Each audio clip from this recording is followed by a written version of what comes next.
Hey, what's up? What's going on? Welcome back to Movie Buffers. This is Jordan. I believe this is episode 30. We're doing it. We're chugging along. So I've been watching through the Halloween movies, probably because it's almost Halloween. I am going back and kind of watching the 4K Blu-ray editions that recently came out. So I think they did 1 through 5, which is The Curse of Michael Myers, I think, or The Revenge of Michael Myers. Yeah. So I basically been watching a lot of Michael Myers movies. But after watching Halloween Ends, I decided I wanted to go back and watch Halloween Kills because I remember Halloween Kills coming out last year, and I had a similar reaction to it I had about Halloween Ends. I don't know what they were doing with the acting. I remember when I was watching Halloween Kills, I was thinking I have to go back and just make sure that it wasn't as bad as I thought it was, because damn, dude. And I'm really glad I did go back and rewatch Kills, because my opinion on it has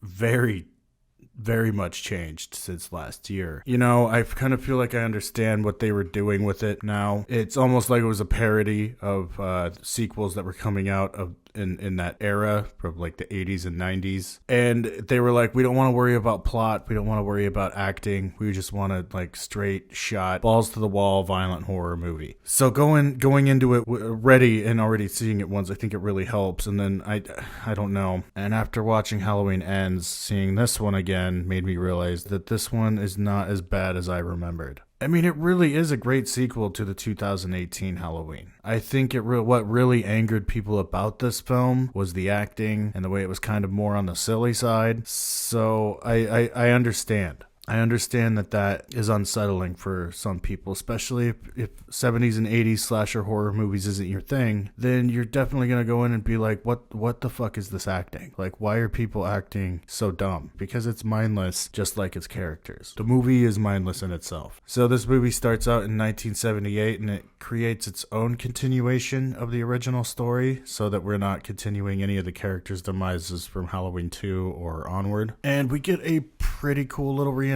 where we do see Dr. Loomis and the cop as a young character hunting down Michael Myers. I don't even really know how they did this. Like, did they have some stock footage and impose this guy running around with Loomis as they're hunting down Michael Myers? I don't know how they did it, but it looks really good. I admire what they did here now. This is also where we see the character of Annie's killing off, I guess. I think she died in the second movie, Halloween 2. I believe she was recasted and killed off as a different character, but I can't remember. I just watched Halloween 2, but I think that's what they did. But in this one, we see the real killing of Annie so that they can have her dad pissed off about it later. And, you know, the whole flashback to the 70s and killing off of Annie, that could have gone really badly, but somehow they pulled it off. It actually looks really unique, like old film stock that came right out of 1978. And then it drops us back into the same night where we left off on 2018's Halloween. And I also hated Michael C. Hall's character, Tommy Doyle. I think maybe a lot of people really didn't care for it as well. He was just cheesy to me, and he didn't seem that much younger than Jamie Lee Curtis either. I also didn't really like the town ganging up on Michael at the end thing. I guess it was kind of cool, but it made the town kind of seem a little bit more creepy, like a cult or something.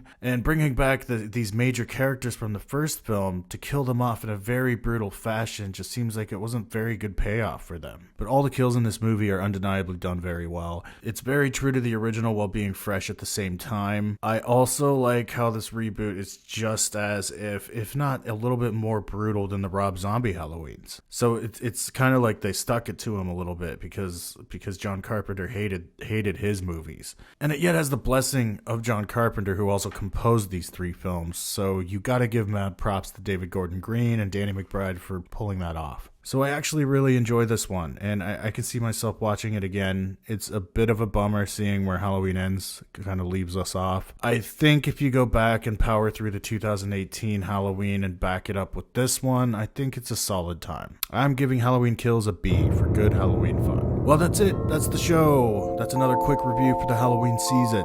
Please like and subscribe, smash the bell so you can get notified when new episodes come out on this channel. And this is Movie Buffers. Thanks for watching. See you next time.